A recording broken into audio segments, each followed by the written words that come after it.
Sobat investor semua, di video ini gue bakal nge-review salah satu reksadana saham yang memang dia punya kinerja masa lalu yang bagus. Kenapa kira-kira bisa seperti itu? Nah, nanti kita akan bahas sama-sama. Jadi gue mau nge-review reksadana Manulife saham andalan. Kira-kira seperti apa pendapat gue? Penasaran? Simak video ini sampai habis.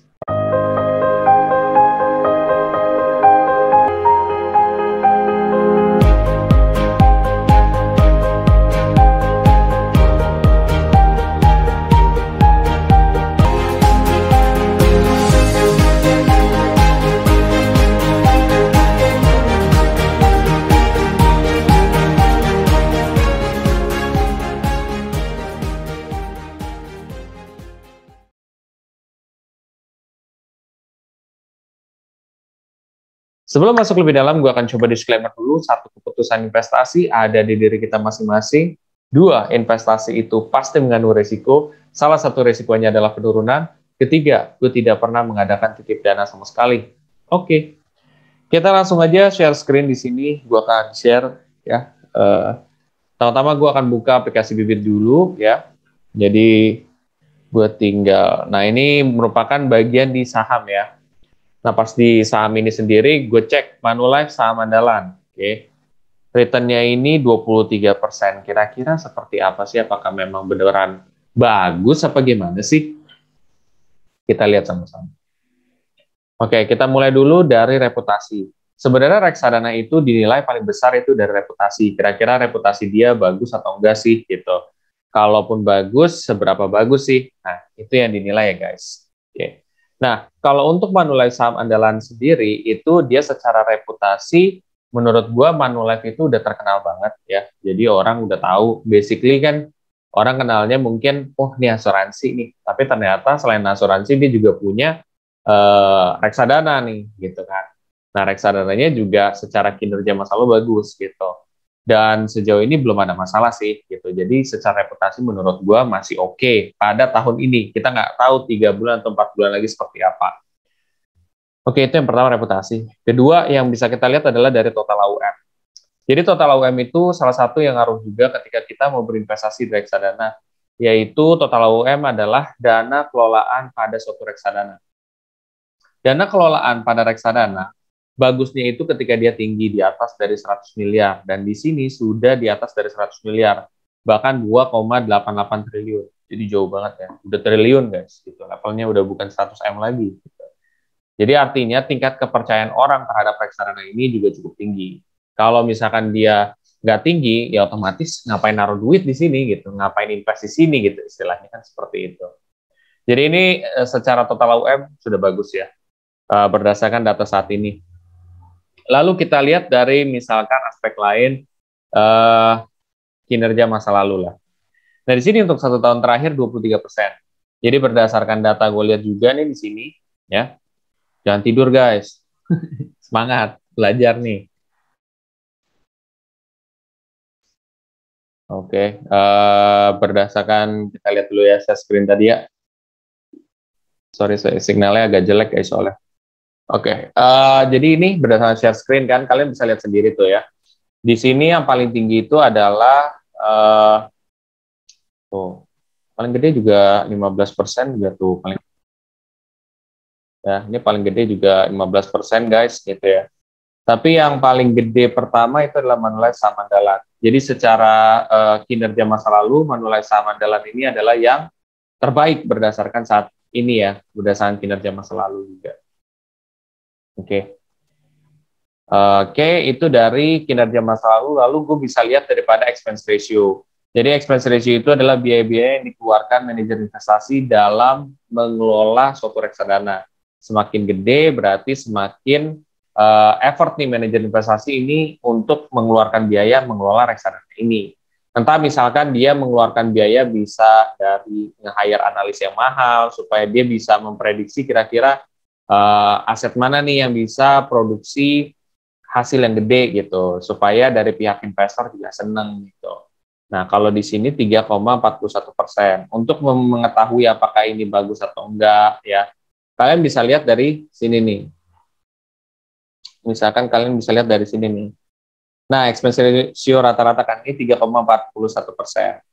Bagaimana sih? Oh, 4%, 3%, 5%, 3%, 3%, 4%, 4%, 2%, 4%, 4,8%, ada yang 6%, ada yang 8%, guys, gitu. Ada yang sampai 5%. Nah, menurut gua berarti kalau dia udah sampai 4%, dia udah sedang-sedang aja, guys. Jadi biayanya dia itu tidak terlalu mahal untuk mengelola juga, ya.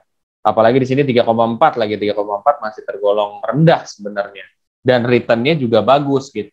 Terkadang kalau kasusnya expense ratio itu dia kan bagusan yang kecil kan.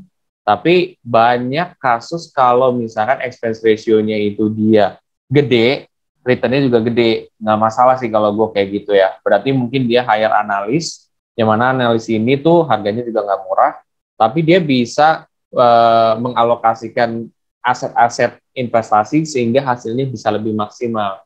Tentu kalau asetnya itu naik, ya tentu ininya juga akan naik. Gitu. Seperti itu sih. Tapi untuk kasus ini dia expense ratio-nya cukup rendah dan return-nya tinggi. Ini bagus, sesuai dengan teori yang ada, gitu ya. Lalu kita lihat misalkan dari drawdown. Drawdown itu adalah penurunan maksimum yang pernah terjadi pada reksadana, ya, terutama reksadana Manulife saham andalan. Ini 1 tahun ya guys, minus 6%. Ini kalau 3 tahun, minus 48%, gitu kan. 5 tahun, minus 51%-an. Nah, di sini tuh untuk memberitahu aja dalam 1 tahun terakhir tuh minus paling gila itu minus 6,85%. Berdasarkan 1 tahun lalu ya. Kita nggak tahu ke depan bakal seperti apa. Sebenarnya tujuan adanya drawdown ini adalah supaya kita bisa terima nggak kalau misalkan minusnya itu 6%-an lebih gitu. Cuman kayak mengukur aja kalau kita bisa terima ya nggak apa-apa gitu. Kan banyakan orang pengen untung tapi nggak menerima potensi ruginya kan. Nah ini potensinya segini gitu.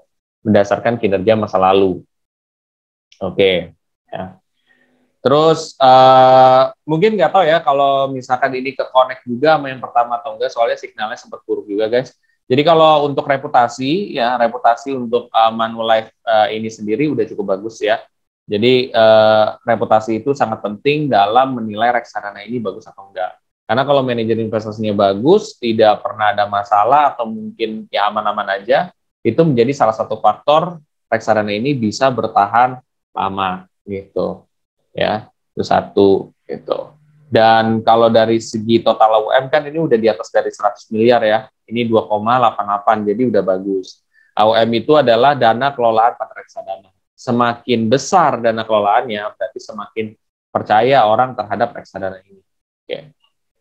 Itu kalau misalkan tadi kalian yang belum keputus mungkin atau apa karena ini kan signalnya lagi jelek ya guys ya. Oke, kita teliti dari minimal pembelian. Minimal pembeliannya 100.000. Jadi kalau misalkan kalian bisa mulai dari angka 100.000 itu bagus. Karena beberapa orang juga maunya mulai dari 10.000. Sebenarnya sah-sah aja. Cuman kalau reksadana ini bisanya hanya dimulai dari 100.000. Bank penampungnya BCA. Bank penampung BCA itu artinya, ya kalau misalkan nanti ketika kalian menarik ini, ya kalau misalkan kalian sama-sama BCA juga, kalian nggak kena potongan. Nah, potongan bank itu sekitar 6.500. Cuman memang ada peraturan baru katanya 3,5. Tapi sejauh yang gue tahu ya gitu, selama ini masih 6,5 sih. Ya, kayak gitu. Kalau bank kastedian apa sih? Bank kastedian adalah bank di mana uang investor itu akan ditaruh gitu. Ya, jadi ini bank yang di mana uang kita atau uang investor itu bakal ditaruh. Fungsinya apa sih? Fungsinya biar aman gitu. Kalau misalkan kita taruh di aplikasi, aplikasi bisa bermasalah. Kalau kita taruh manajer investasi, bisa aja dia ngotak-atik sembarangan. Tapi kalau taruh di kasedian tertentu, tentunya akan lebih aman. Jadi kalau misalkan dia mau mempergunakan uang itu, harus ada catatannya dari pihak KSE. Nah, kalau udah tercatat kayak gitu kan nggak bisa sembarangan. Gitu. Oke, lanjut lagi. Panjang guys, sabar ya. Iya. Alokasi aset. Nah, ini alokasi aset ini sangat penting juga. Ketika kita ngomongin soal reksadana saham, maka alokasinya itu minimal 80% itu harus ada di saham. Dan di sini 93,45% itu di saham. Ya, jadi memang lebih banyak daripada standar minimalnya, tapi nggak masalah gitu. Selama dia tidak dibawa dari 80% untuk di sahamnya. Keduanya di pasar uang. Gue ngerti sih kenapa orang taruh di pasar uang juga. Karena maksud gue pasar uang tuh ya mau dibilang paling safe untuk reksadana, iya paling aman gitu. Bukan berarti dia tidak bisa turun ya, dia bisa turun, cuman masih cenderung lebih stabil. Nah kita lihat ya dari sini ya top holdingsnya. Top holdings itu apa sih? Top holdings itu di mana si manajer investasi dari reksadana ini mengalokasikan uang investasi kita. Dia naruh misalkan di saham Adaro, Astra, D, DMMX, ya kan, terus BBRI, Telkom, BCA, dan lain sebagainya. Nanti kita cek sama-sama guys. Nah, ini sebenarnya gue akan ngecek dari yang sikat-sikat aja ya guys ya, karena kalau misalkan gue ngecek satu persatu ini, buset Pak, ini bisa berapa jam loh. Oke, Adaro Energi, sebenarnya Adaro Energi kita bisa lihat juga di sini ya. Adaro Energi, Adaro Energi ini yang kita bisa lihat. Gue pakai aplikasi Stockbit ya untuk ngelihat ya. Ternyata hari ini lagi turun 3% juga ya.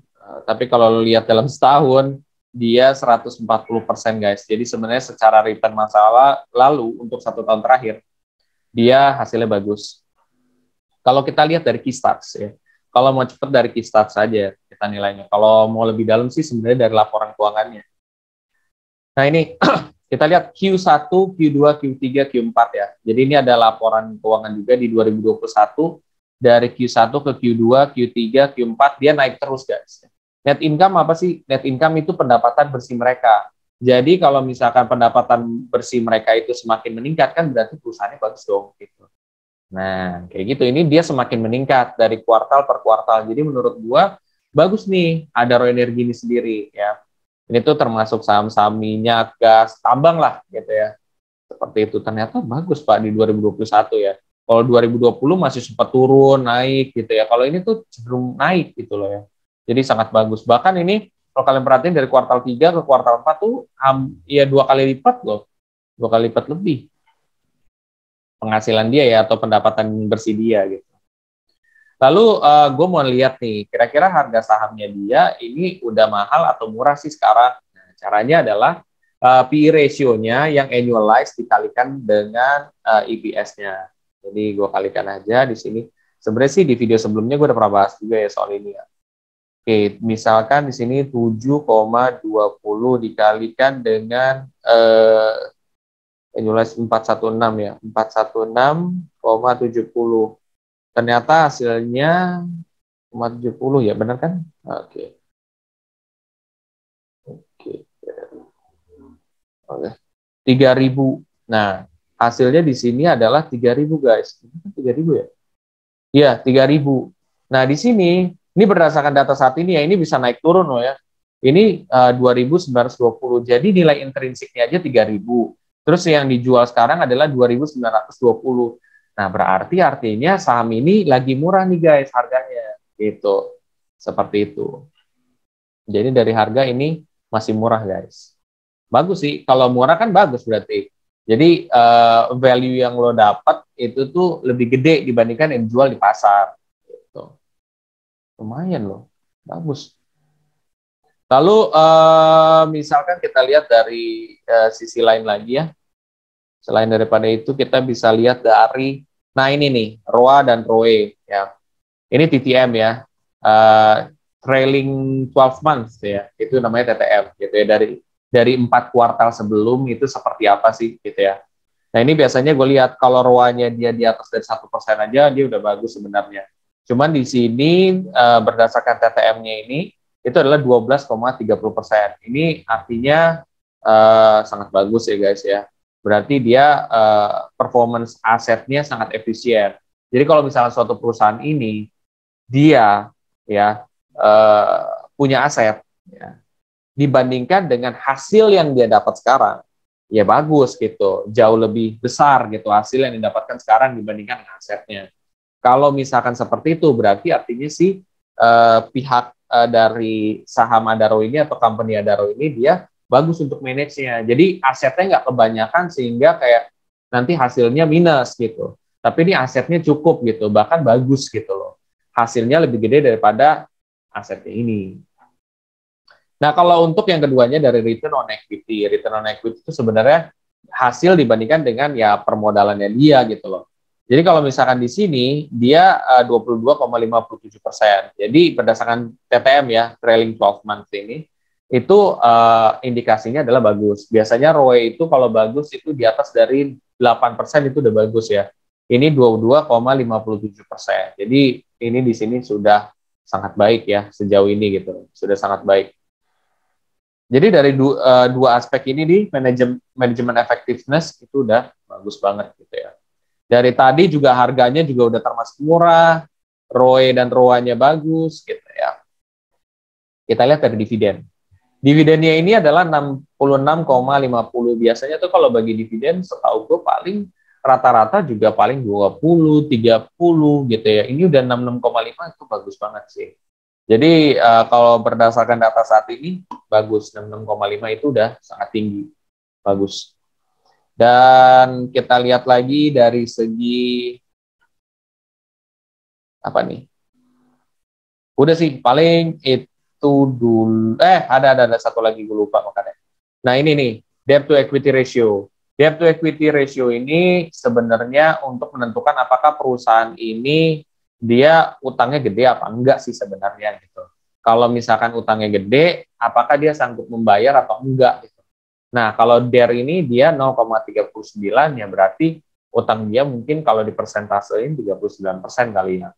Nah, ini sedang sih menurut gua ya, apalagi ini perusahaan pertambangan. Jadi kalaupun segini pun itu hal yang wajar gitu. Jadi nggak yang gede-gede banget, karena gue pernah ngeliat juga memang yang gede banget gitu ya. Ada yang sampai 0,5, ada yang bahkan lebih dari 0,5, itu ada. Yang paling penting adalah current ratio. Current ratio-nya ini per quarter di sini itu adalah 2,08. Nah, 2,08 indikasinya apa sih? Indikasinya ya bagus. Kalau misalkan current ratio ini menandakan bahwa apakah perusahaan ini sanggup membayar nggak utang yang dia punya itu. Kalau dia di atas dari 1, atau kalau misalkan di aplikasi lain dia di atas daripada 100, berarti dia mampu. Nah, di sini udah di atas dari 1, bahkan 2. Jadi sebenarnya kemampuan mereka untuk bayar itu tinggi gitu ya, seperti itu. Jadi overall sih menurut gua Adaro ini bagus ya gitu ya. Kalau kita lihat daripada corp action ya, ini lo mau lihat dividen nih terakhir deh. Kalau misalkan gue nilai satu-satu banyak banget guys. Jadi gue cuman ya sedikit aja lah. Nah ternyata dia kayaknya dalam setahun bagi dividen 2 kali guys. Ya, 2 kali guys. Ya 2 kali, 2 kali. 2 kali nih. Jadi tahun lalu dia dia 2021, 2021 2 kali kan, Mei Desember kan. Nah, berarti dia setahun bagi dividen 2 kali dan lumayan dividennya, Pak. Tuh 160, 66 itu kan bagus. Tuh. Jadi great lah. Adaro good. Oke, masih banyak saham yang lain, jadi kalian harus bersabar ya, karena untuk nilai satu saham aja dengan singkat aja udah segitu ya. Oke, kita lihat dari aspek Astra Internasional. Jadi sebenarnya Astra ini gue udah pernah bahas nih. Astra Internasional. Ini gue coba konten yang lebih lama, guys. Kira-kira lo betah nggak? Apalagi gue ngebahas dari laporan keuangan S1 nih. Astra Internasional. Ternyata untuk 1 tahun terakhir, kita lihat. Kok lelet sih? Oke. Nah, ternyata berdasarkan data ini itu 1 tahun terakhir 16%-an. Jadi kalau misalkan lo invest 1 tahun lalu, lo udah dapat keuntungan 16%. Jadi udah bagus sih. Kita lihat ya dari key stats-nya aja. Nah, dari laporan net income-nya sendiri, dia kuartal 1 ke kuartal 2 dia ada kenaikan, terus kuartal 2 ke kuartal 3 ada kenaikan, dari kuartal 3 ke kuartal 4 ada penurunan. Nah, tapi penurunannya nggak terlalu jomplang, guys. Jadi masih cukup baik. Kuartal 4 dibandingin kuartal 2 lebih gede kuartal 4. Jadi sebenarnya ini udah bagus ya guys. Oke, ya. Jadi ini udah great lah gitu ya. Kalau kita lihat daripada di sininya. Oke. Jadi penghasilan si perusahaan ini atau pendapatannya ini dia cenderung lebih naik walaupun sempat ada penurunan, tapi penurunannya tidak drastis di kuartal 4 ini. Kalau kita lihat dari P ratio ya, kita mau lihat harga sahamnya ini udah mahal apa enggak sih? Oke, kita bahas sama-sama ya. Gue akan hitung secara live juga. 12 ya, 12,58 ya. Ini current P ratio-nya annualized dikalikan dengan price earning-nya. Kali sama EPS-nya annualized. Dikali sama 498,87. 6275. 6375. Nah, artinya apa? Nilai intrinsiknya ini lebih kecil daripada harga sahamnya sendiri, gitu ya. Kalau misalkan nilai intrinsiknya lebih gede, itu bagus. Ini berarti lebih mahal, guys, gitu ya. Ini lebih mahal. Nilai intrinsiknya cuma 6.275, sedangkan aslinya 6.375 lah.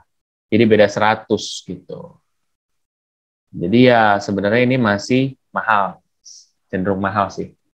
Karena harga berubah-ubah ya guys ya, jadi lu juga jangan terpatok ya. Gue mau mastiin lagi, benar nggak ya hitungan gue? 12,58 dikalikan dengan 498,87. Iya benar, 6275. Iya berarti ini lagi kemahalan 6375 ya. Oke. Kita jangan buru-buru menilai bahwa ini jelek ya, karena secara laporan keuangannya untuk net income-nya dia bagus. Secara return dia juga sebenarnya bagus, 1 tahun terakhir dia 16%. Kita lihat dari aspek ROA dan ROE-nya.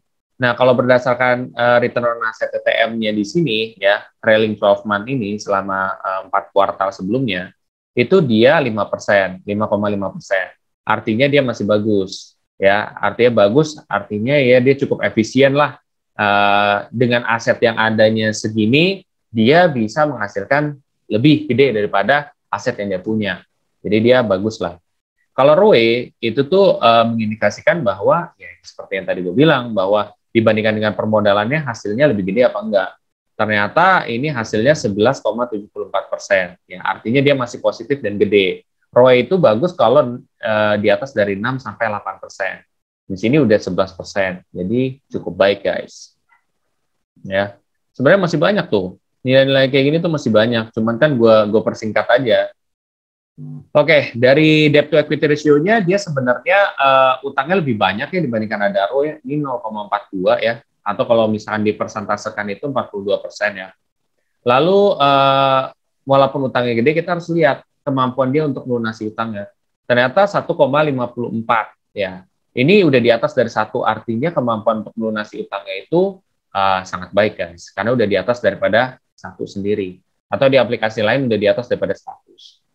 Nah, kalau untuk dividen, dividennya itu dia bagi dividen dia. Karena beberapa perusahaan ada yang nggak bagi dividen juga. Ini bagi 45. Ini nominalnya lumayan sih gitu ya untuk dividen.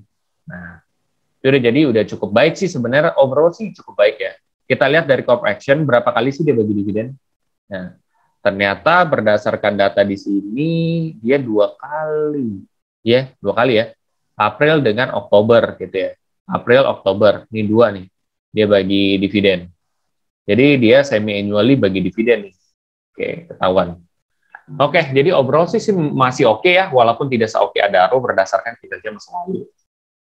Lalu kita lihat daripada DMMX ya.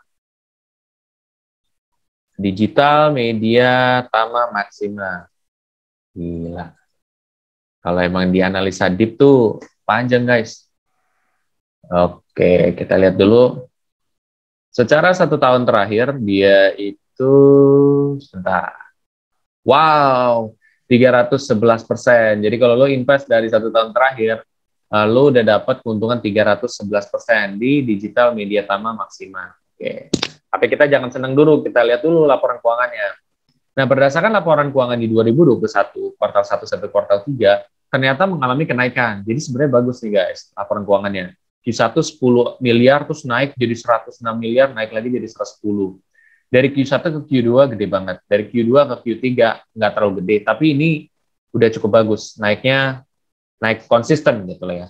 Jadi sebenarnya kalau dari segi pendapatan dia bagus. Naiknya dari kuartal 1 sampai kuartal 3 naik terus.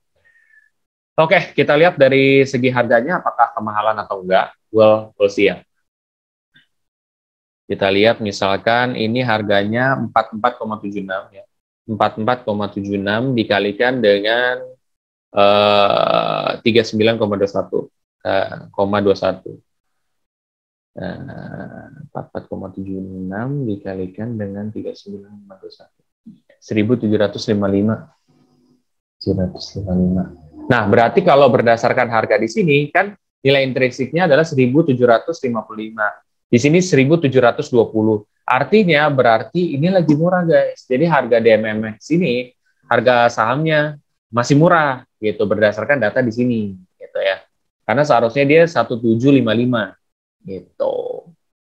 Oke, itu kita lihat dari harganya murah atau enggak. Kalau kita lihat daripada ROA dan ROE-nya. Dari return on asset TTM ini itu sekitar 22,41%. ROA yang bagus itu sekitar di atas daripada 1%. Ini aja udah 22%, itu udah sangat baik gitu ya. Berarti dia punya aset sangat efisien lah gitu. Penggunaan asetnya tuh nggak terlalu beli aset berlebihan, jadi sehingga menyebabkan ininya bisa minus dibandingkan keuntungannya nggak sejajar. Ini pas lah gitu. Pas bahkan lebih bagus sebenarnya. ROE-nya itu kan seperti yang tadi gue jelasin ya. Di sini kalau misalkan ROE-nya positif itu bagus. Di sini ROE-nya positif 25,63%. Berarti mengindikasikan memang perusahaan ini bagus nih dalam mengenerate keuntungan dibandingkan dengan modalnya gitu. Jadi ini udah cukup baik sebenarnya. 25%. Kan bagusan itu kalau di atas dari 8%-an kan. Ini udah di atas Pak. Udah jauh ini. Oke, kita lihat daripada di sini debt to equity ratio. Debt to equity ratio ini juga kecil guys, 0,07 atau sekitar mungkin 7% ya. Itu kecil banget gitu. Jadi dia menggunakan instrumen utangnya itu kecil ya. Tapi kita lihat daripada current ratio itu adalah kemampuan dia untuk membayar utang. Di sini kemampuannya sangat mampu guys, karena udah bukan 1, lagi, tapi di sini udah 12,02. Jadi kemampuan dia untuk bayar utang tuh tinggi banget gitu. Ya, karena di sini kalau current ratio itu diukur dari current asset dibagi current liabilities kalau nggak salah. Nah, iya, jadi semakin dia asetnya gede, ya kan, berarti liabilities dia bakal ketutup gitu loh. Intinya sih gitu. Intinya kemampuan dia untuk membayar utang itu bagus lah, itu di sini. Oke, kita lihat dari dividen. Nah, di sini nih yang beda. Dividennya itu belum ada, guys. Jadi dia perusahaan yang mungkin dia nge-push di harga, tapi di dividennya belum ada. Dia belum bagi dividen. Gitu. Perusahaan-perusahaan yang kayak gini biasanya tuh memang grafiknya dia lebih utamanya tinggi ketimbang dia dividennya ada. Gitu. Tapi di sini belum bagi dividen sih berdasarkan data di sini juga ya. Kita coba cek lagi dari corp action-nya ya. Dari corp action ya, enggak, belum ada. Ya, jadi itu sekian dari DMMX ya. Jadi overall bagus ya kalau untuk di sini DMMX. Lalu kita lihat Bank BRI. Ini adalah bank favorit gue sebenarnya dulu ya. Dan gue pernah invest di sini dan gue untung 60%. Gue sih sekarang apakah dia sebagus dulu apa enggak? Oke. Udah. Oke. Berdasarkan kinerja 1 tahun terakhir, kalau lo invest dari 1 tahun lalu, lo untung 0,49%. Jadi untungannya kecil ya guys, ya mungkin memang saham perbankan lagi tertekan mungkin di sini. Ya, tapi 1 tahun terakhir seperti itu. Kita lihat daripada key stats-nya. Dari laporan keuangannya dari kuartal 1 sampai kuartal 4 dia kuartal 1 ke kuartal 2 dia turun ya, dari kuartal 2 ke kuartal 3 dia naik, dari kuartal 3 ke kuartal 4 dia naik. Nah, kalau begini, iya benar, naik kan. 11.810 miliar kan. Dari 6.000 miliar. Nah, dari 6T ke 11T gitu. Nah, di sini itu sempat ada penurunan di kuartal 2, tapi sisanya dia naik terus. Kalau menurut gua secara pendapatan atau pemasukan dia masih bagus, guys. Walaupun yang bagus itu adalah yang konsisten naik, tapi ini sempat ada turun, tapi dia balikin lagi untuk naik dan naik lagi gitu. Jadi secara pendapatan bersihnya dia bagus. Lalu kita lihat harga saham 4.490 ini mahal nggak sih? Nah, lihat dulu. Kita lihat dari P ratio-nya, kita hitung ya. P ratio-nya itu 21,47 dikalikan dengan berapa ini? Kita kalikan dengan annualized aja sih. 204,93. Bener kan? Oke. 4399,84. 4399. Nah, di sini 4490 kan. Berarti artinya nilai intrinsiknya itu lebih kecil dibandingkan harga yang ada di sini. Artinya ini sahamnya udah mahal, guys, gitu. Ya. Berdasarkan ini ya data sekarang gue lihat loh, karena bisa berubah ya. Nilai intrinsiknya itu 4.399, ya 4.400 lah. Nah, ini udah 4490, jadi udah jauh. Gitu ya. Jadi sebenarnya ini lagi mahal gitu ya, BBRI ini. Lalu kalau kita lihat daripada ROA dan ROE-nya, return on asset-nya dia udah di atas daripada 1, dia 1,85%, jadi udah cukup bagus juga guys ya. Jadi udah cukup efisien untuk penggunaan asetnya sendiri. ROE-nya sendiri dia 10,76 ya persen, itu udah cukup bagus dibandingkan 8% ya kan. Harusnya kan yang bagus tuh 8% lebih lah gitu. Ini udah lebih dari 8%. Itu 10,76%. Jadi dia udah oke. Lalu kalau kita lihat daripada ini nggak ada ya current ratio dengan debt to equity ratio, jadi kita langsung ke dividen. Wow. Dividennya cakep guys, 174,23. Dividennya itu sangat tinggi guys. Jadi dia bagi dividen itu gede. Kita lihat dulu dari corp action-nya di sini. Secara corp action, dia bagi dividen itu sebentar, 2021 dua kali kan? Iya, 2 kali. April dengan September, 2 kali. Jadi dia semi annually dia bagi dividen juga. Jadi sangat baik di sini performance saya guys ya. Kayak gitu. Oke, itu dari BBRI. Lalu kita lihat lagi. Jadi overall BBRI sih sebenarnya oke, bagus. Cuman memang lagi harganya lagi belum yang maksimal aja sih menurut gua. Gitu. Tapi secara laporan keuangan masih oke kok, masih bagus. Itu oke, kita lihat lagi. PT Telkom ya. Oh banyak guys di sini. Mungkin gue coba analisa sampai Bang Jago aja kali ya. Iya, panjang banget. PT Telkom. Telekomunikasi. Ya, PT Telkom Indonesia. Pegel juga, gengs. Lu nonton kan nih sampai habis? Ya, 1 tahun terakhir dia return-nya bagus 33%. Wow, Telkom gede Pak ya. Ini gue nggak tahu loh ya, ini gue langsung nilai loh. Ini berdasarkan pendapatan bersihnya dari Q1 sampai Q3, dia cenderung naik ya. Q1, Q2 dia naik, Q2 ke Q3 turun sedikit ya, puluhan miliar lah gitu. Tapi nggak terlalu gede. Ini masih cukup bagus lah gitu untuk dari pendapatan bersihnya. Kalau untuk harga sahamnya dia termasuk mahal apa enggak, kita coba hitung ya sama-sama. 18,07. 18,07 dikalikan dengan berapa nih? 254,01 ya. Hasilnya adalah 4589,96. Ya, 485. Harusnya 4590 mungkin kalau dibulatin ya. Di sini lebih mahal sedikit ya, itu 4.600 lebih mahal sedikit dibandingkan harga intrinsiknya. Ya, jadi ini sedikit lebih mahal aja. Nggak terlalu jauh, tapi ya sedikit lebih mahal. Tapi kalau dari net income-nya dia bagus sih. Dari 1 tahun terakhir kinerja masa lalunya juga bagus. Kita lihat dari ROA dan ROE-nya. Dari return on asset dan return on equity-nya dia juga cukup bagus kok. ROA-nya udah 9%-an, itu 1% aja dia udah bagus. Ini 9% artinya sangat efisien juga.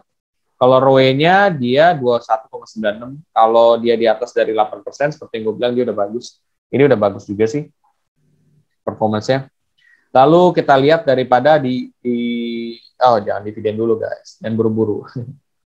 Debt to equity ratio, utangnya dia gede, 0,52 gitu. Dia menggunakan instrumen utang lumayan nih, 52% lah, gitu. Atau di sini 0,52. Tapi kemampuan dia untuk bayar adalah current ratio-nya. Nah, current ratio ini masih kecil guys. Jadi kemampuan dia untuk melunasi utangnya dia masih kecil, 0,6 ya. Seharusnya mungkin 1 yang bagus dia. Di sini 0,6. Utangnya juga lumayan 0,52 gitu. Mungkin ini ya kelemahannya di sini nih guys, ya, di current ratio dengan debt to equity ratio.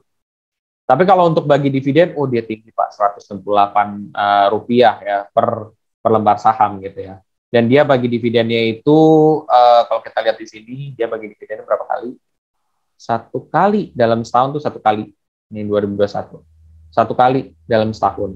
Tapi ya bagus sih secara kinerja, secara semua bagus, kecuali ya itu dia, kemampuan dia untuk melunasi utang itu masih kurang sebenarnya. Tuh. Jadi kalau dari overall dia bagus. Oke. Kita lihat dari BCA ya guys ya. Kalau BCA kayaknya lu udah tahu dia rata-rata memang bagus. Mungkin dari Bank Jago aja deh yang sering jadi pertanyaan orang. Ya karena ini udah terlalu kelamaan juga Bang Jago. Kalau lo analisa tuh lama guys. Ini aja lu udah singkat aja tuh udah lama banget. Berasa mungkin udah berapa menit kali. Bang Jago nih. Dalam 1 tahun terakhir, dia kinerjanya 35%. Jadi kenaikannya itu sangat baik sebenarnya. Kita lihat ya. Tapi laporan keuangannya gimana? Kalau kita lihat dari laporan keuangannya, aduh, bagus. Kocak ya gue. Ya, jadi dari 2021 Q1 ke Q2 dia membaik, dari Q2 ke Q3 dia meningkat, dari Q3 ke Q4 dia bagus. Jadi berdasarkan data di sini, pendapatannya dia semakin per kuartal semakin meningkat, guys. Bahkan yang terakhir itu dia plus ya 119 miliar ya. Berarti ini cukup bagus juga. Harga sahamnya juga cukup bagus 1 tahun terakhir. Terus PE ratio-nya, PE ratio kok gede banget ya. Oke, PE ratio-nya coba gue hitung ya. Gede banget ya. 2512,76 dikalikan dengan 6,21. Harusnya nilai intrinsiknya itu 15.600. 15.600. Di sini dijual 15.400. Jadi sebenarnya Bang Jago ini kalau kalian beli di 15.400 ini masih murah guys. Ini masih murah gitu. Karena nilai intrinsiknya itu 15.600. Lalu kalau kita lihat daripada sudut pandang ROA dan ROE. ROA dan ROE, return on asset-nya itu dia kurang guys. Walaupun dia udah cukup baik, dia positif, tapi dia 0,7. Bagusan itu kalau dia udah 1%-an lah gitu ya. Ini dia masih 0,7. Masih perlu effort lagi supaya asetnya lebih efisien. Tapi sudah sedikit efisien, tapi kurang mencukupi dari seharusnya menurut gua. Dari ROE-nya juga seperti itu guys. Nah, kalau untuk ROE ini biasanya krusial ya untuk sebagai investor juga. ROE itu bagusan yang 6-8%. Ini masih 1%. Walaupun dia udah cukup oke, tapi masih tetap kurang guys ya. Jadi mungkin di sini kelemahannya dari ROA dan ROE. Udah cukup bagus, tapi kurang mencukupi dari bagus yang ideal gitu ya. Lalu kalau kita lihat daripada ini nggak ada ya. Debt to equity ratio, current ratio nggak ada. Oke. Dividen dia juga nggak bagi dividen. Oke. Nah, dia tidak bagi dividen juga. Berarti sebenarnya overall sih saham ini masih oke-oke aja. Kalau untuk invest, kalau gua pribadi saham ini tuh gue wait and see gitu. Soalnya dia net income-nya dia bagus sih. Terus secara PE ratio-nya juga dia murah gitu ya. Tapi kalau kita lihat daripada di sininya, ROA dan ROE-nya masih cukup bagus, tapi kurang yang gimana gitu, kurang nendang gitu ya. Kayak gitu sih. Cuman kalaupun kalian beli pun, gue masih ngerti sih sebenarnya. Jadi overall kinerjanya bagus untuk Bang Jago sendiri. Cuman kurang yang bagus banget gitu. Kalau dibandingkan Adaro, dibandingkan yang lain, walaupun emang nggak bisa dibandingin kayak gitu ya, harus dibandingkan dengan bank sejenis. Tapi bagi gue ya kurang aja gitu. Kalau kita lihat secara return kan it's not enough. Laporan keuangan juga harus memadai. Kalau dia nih misalkan ROE-nya dia 6 lah atau mungkin 8%, bagus ini bagus banget gitu. ROA-nya dia 2%, yang 1,5 dia udah bagus banget. Jadi kalau udah sampai ke level itu, kalau mau beli, kalau gue pribadi ya gue masih berani. Kalau ini masih belum lah. Mungkin karena Q1 dan Q2-nya masih minus kali. Oke, itu penilaian sementara aja soal reksadana ini. Jadi lo harus cek satu-satu nih, kira-kira bagus apa enggak Bank Mandiri, BCA, Tower Bersama Infrastructure, Merdeka Copper Gold, itu lo mesti lihat satu-satu. Secara overall sih memang saham-saham yang dia pilih ya itu bagus-bagus. Yang dipilih sama manajer investasi ini bagus-bagus. Makanya gue nggak kaget kenapa return dia bisa 23%-an. Gitu. karena memang cukup baik secara kinerja juga 1 tahun terakhir. Nah, kalau untuk BCA sih, apa ya, kalau gua tanpa ngelihat data, itu dia udah bagus, karena dia masuk saham blue chip, begitu juga dengan Mandiri gitu. Yang lain-lain, yaitu mesti cek dulu, lakukan cek seperti yang gua tadi lakukan. Overall, menurut gua saham Manulife sama Mandalan ini memang bagus dan reasonable, kenapa dia bisa dapat untung 23%-an, gitu. Karena beberapa saham yang dia pilih juga rata-rata naik kinerjanya, jadi akan mempengaruhi di sini juga. Tapi balik lagi ya guys ya, keputusan investasi ada di diri kita masing-masing. Jadi gue tidak memaksakan apa yang kalian anut. Atau misalkan kalian merasa kurang percaya terhadap ini, ya itu hak kalian. Gue hanya menyampaikan pendapat gue pribadi aja. Oke guys, itu aja yang gue mau sampaikan hari ini. Mudah-mudahan bermanfaat. Bila mana setelah ini kalian termotivasi untuk mulai berinvestasi reksadana di aplikasi Bibit, kalian bisa pakai kode referral gue yang ada di bawah ini. Nanti kalian bisa dapat cashback reksadana sebesar 25.000 kalau kalian invest minimum 200.000. Tapi balik lagi terserah kalian, kalau kalian mau silakan, kalau enggak juga nggak apa-apa, itu adalah hak kalian juga. Dan bila mana setelah ini kalian termotivasi untuk belajar soal reksadana lebih dalam, kalian bisa cek di playlist investor pemula. Oke, itu aja guys. Bila mana suka, kalian bisa share aja ke teman-teman kalian yang lain, dan jangan lupa untuk subscribe, like, dan komen di video gue. Sampai jumpa di video gue selanjutnya. Terima kasih.